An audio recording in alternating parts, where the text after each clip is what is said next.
हो सकता है कुछ इलेक्ट्रॉनिक मीडिया वालों को अभी भी पता चला होगा कि इस देश में शांति रखते हैं। अमरनाथ की यात्रा पर इतने हमले हुए, इस देश में किसी ने कहीं कंकर तक फेंका नहीं है मित्रों। अमरनाथ की यात्रा पर इतने हमले हुए, इस देश में किसी ने कोई कंकर तक फेंका नहीं है। रघुनाथ जी के मंदिर पर हमला हुआ, इस देश के अंदर किसी का घर नहीं जलाया गया था। अयोध्या में प्रभु राम जी के मंदिर पर हमला हो गया, वाराणसी में हमला हो गया, इस देश में कंकर नहीं गिरा है मित्रों। गुजरात के अंदर अक्षरधाम पर आतंकवादी आए थे मित्रों, गुजरात ने बंद रखा था, लेकिन गुजरात में अक्षरधाम के बाद एक कंकर तक नहीं पड़ा है।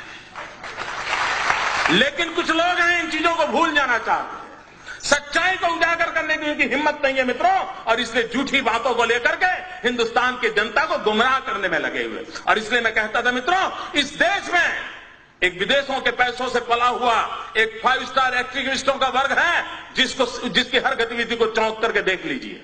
उनका काम यही होता है, कोई भी घटना घटे तो आतंकवादियों को बौद्धिक प्रोटेक्शन के दिए वो मैदान में उतर आते हैं, नई नई मनगढ़ंत स्टोरियां गढ़ाते हैं, नए नए तर्क देते हैं, और आतंकवाद के खिलाफ अगर किसी ने आवाज उठाई, वो जैसे देश का दुश्मन है, कॉम्बिनर है, हिटलर है, न जाने कौन कौन से डिक्शनरी के शब्द हैं, उसको निकाल के आते हैं मित्रों। वो डरते हैं जो अपनी छवि के लिए मरते हैं। मैं तो वो इंसान हूं जो हिंदुस्तान की छवि के लिए मरता हूं, मुझे मेरी छवि की परवाह नहीं।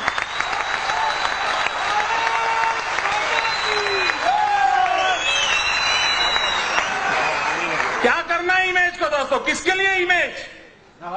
फुलमालाएं पहनने के लिए? मैं पत्थर खाने के लिए तैयार हूं अगर मैं मेरे देश के किसी नागरिक की रक्षा कर सकता हूं।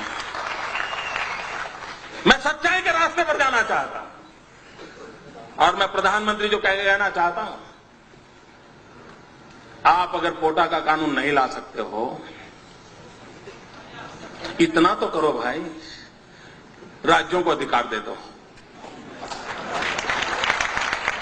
आपको पॉलिटिकल कारण होंगे, मेरा पहला प्रदेश होगा, अगर मुझे अधिकार मिल जाए मैं सबसे पहले कानून बनाऊंगा और हिंदुस्तान के देश को बता के दिखा के रखूंगा मित्रों, आतंकवादियों को ऐसे सबक सिखाया जाता है।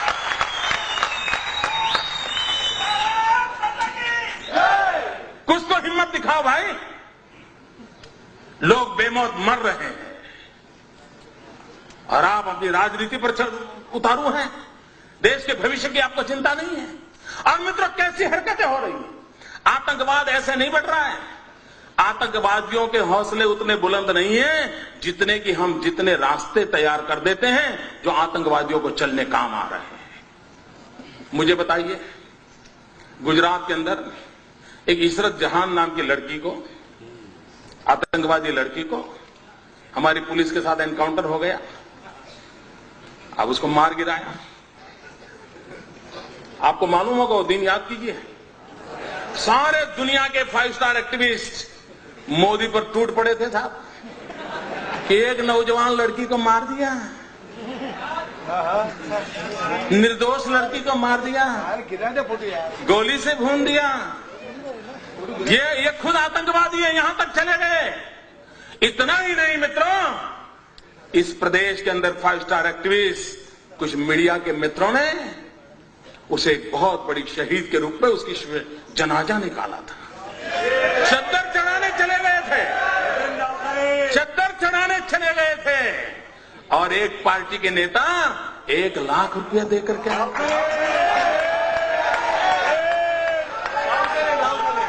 सब किया था, सब कुछ किया था। मैं चुप था, वैसे भी मैं ज्यादा बोलता नहीं।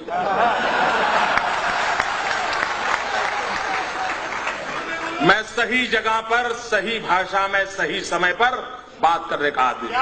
सुबह शाम चीख कर हुए अखबार की जगह खराब करने की मुझे आदत नहीं।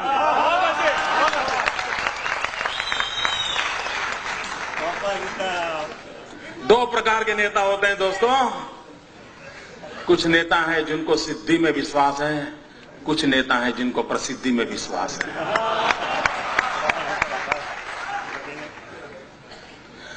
और जब 3 दिन के बाद ग्वाजा टाइम्स, जो लश्कर ए तोयबा का एक मुखपत्र है, उसने एक आर्टिकल लिखा, पाकिस्तान में आर्टिकल छपा कि हमें शान से गौरव हो रहा है कि इशरत जहां जैसी एक लड़की ने हमारे मकसद को पूरा करने के लिए अपने आप को बलि चढ़ा दिया। जब पाकिस्तान में तब जाकर के चुप हो गए, फिर पता नहीं उनके वो रिकॉर्ड की हुए कैमरा वाली चीजें कहां चली गई, वो चद्दर चढ़ाने वाले कहां चले गए, सारा खो गए।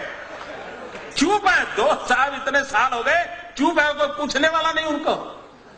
अगर मैंने ऐसी गलती की होती तो साहब मेरे बाल नोच लेते, मेरे बाल नोच लेते। इशरत जहां, मित्रों, अभी एक टीवी वाला बता रहा था कि किसी ने किसी लड़की को बम रखते देखा। मैं नहीं जानता वो सत्य क्या है। लड़कियों का उपयोग हुआ था। जिस दिन गुजरात ने इशरत जहां के एनकाउंटर में हत्या की, अगर महाराष्ट्र की पुलिस जाग जाती तो शायद ये लड़कियां बम रखने के लिए मैदान नहीं होती। लेकिन आपको परेशानी है, आपको निर्णय करने नहीं है, आप डरते हो। मित्रों, ये घटनाएं होती है जब ऐसी बयानबाजी होती है, इस प्रकार के जनाजे निकाले जाते हैं, चद्दरें उड़ाई जाती हैं, 1-1 लाख रुपया चढ़ाए जाते हैं, तब जाकर के आतंकवादियों का हौसला बुलंद हो जाता है कि यार कुछ तो अपने रिश्तेदार यहां हैं, अपना काम चल जाएगा। मित्रों, मैं हैरान हूं कांग्रेस पार्टी क्या कर रही है। कोयम्बतूर के अंदर 98 में एक बम धड़ाका हुआ, चुनाव सभा में बम धड़ाका हुआ। अडवाणी जी उस सभा को संबोधित करने के लिए पहुंचने वाले थे। 58 लोग मारे गए, 58 लोग मौत के घाट उतार दिए गए, निर्दोष लोग मार दिए गए। वो सारे लोग जेल में हैं। लेकिन आपको जानकर के हैरानी होगी मित्रों, केरल विधानसभा में वहां की सभी पार्टियों ने मिलकर के, वहां 2 पार्टियां प्रमुख हैं, कांग्रेस एंड कम्युनिस्ट, और बाकी उनके गठबंधन के साथी है, सबने सर्वसम्मति से एक प्रस्ताव पास किया कि 98 के केस में जो मुख्य गुनहगार मदनी करके जो जेल में है, उसे जेल में से रिहा कर दिया जाए। क्या क्या सब समाचार देश को क्या संदेश देना चाहते हो आतंकवादियों को। केरल असेंबली ने और होली के दिन स्पेशल सत्र बुलाया था मित्रों, स्पेशल सत्र बुलाया था, और उस सत्र के अंदर प्रस्ताव पारित किया है कि कोयम्बतूर का जो मुख्य गुनहगार है, उस गुनहगार को जेल से बरी कर दिया जाए। क्यों? क्योंकि वो चुनाव में उसको कैंडिडेट बनाना चाहते थे। मित्रों, इससे बड़ा दुर्भाग्य क्या हो सकता है। अभी तमिलनाडु में चुनाव हुए मित्रों, तमिलनाडु में कांग्रेस पार्टी ने जिसके साथ समझौता किया है, उस पार्टी का नाम है तमिल मुस्लिम मुन्नी कड़गम, तमिल मुस्लिम मुन्नी कड़गम। मित्रों, सीमी पर जो चार्जशीट है, सीमी पर जो चार्जशीट है, उस चार्जशीट में ये तमिल मुस्लिम मुन्नी कड़गम का नाम है। उसी पार्टी के साथ तमिलनाडु में कांग्रेस पार्टी चुनाव समझौता किया और चुनाव लड़ा भी। आप आतंकवाद से लड़ सकते हो क्या? क्यों देश को गुमराह कर रहे हो? और मैं देश के बुद्धिजीवियों को कहना चाहता हूं, क्या यह गुनाह नहीं है देश के साथ? क्यों उनका हिसाब नहीं मांगा जाता है? अगर मोदी गुनाह करता है तो आपको अधिकार है, और मैं सामने से कहता हूं अधिकार है, आप मेरी खाल उतार लीजिए, लेकिन देश के हित में और लोग जो पाप कर रहे हैं उनसे भी तो देश को प्रशिक्षित कीजिए। क्या ये दायित्व नहीं है हमारा? मैं इन कलम के धनियों को कहना चाहता हूं, देश की ये मांग है। मित्रों, अभी आसाम के चुनाव हुए, आसाम के चुनाव के अंदर जिसने आसाम को लहूलुहान कर दिया वो उल्फा ओपनली कांग्रेस पार्टी को चुनाव जिताने के लिए समर्थन में मैदान में था। उल्फा जो आतंकवादी एक्टिविटी करता है, जो निर्दोषों को मारता है, किडनैप करता है, आप उसको चुनाव के अंदर आपका राजनीतिक फायदा हो रहा है, इसलिए उसका आप किस मुंह से आतंकवाद के खिलाफ लड़ोगे? मित्रों, बिहार में चुनाव हुआ, यूपीए का एक घटक दल उस चुनाव के अंदर एक मेहरबान को लेकर के चुनाव सभाओं में घूमते थे। क्यों घूमते थे? क्योंकि उसका दिखावा बिन लादेन जैसा था। बिन लादेन जैसा दिखता है, ये बिहार में लोगों को दिखा करके वोट मांगे जाते थे। मुझे कल्पना कर सकते हो मित्रों, आज भी हिंदुस्तान में कोई रावण कितना ही शक्तिशाली क्यों न था, लेकिन कोई निकलता है रावण के नाम पर कुछ लेने के लिए। ये बिन लादेन को लेकर के निकलते हैं साहब, और बड़े गौरव से, और टीवी के मित्र भी बड़े शान से बताते थे कि ये देखिए बिल्कुल बिन लादेन जैसे दिखते हैं। पता नहीं उनका किस जन्म का रिश्ता है, मैं नहीं जानता हूं। क्या ये देश की सेवा हो रही है? मित्रों, मेरे भीतर एक आग है, इसलिए मैं बोल रहा हूं। मैं 200 लोगों की मौत देख नहीं सकता दोस्तों।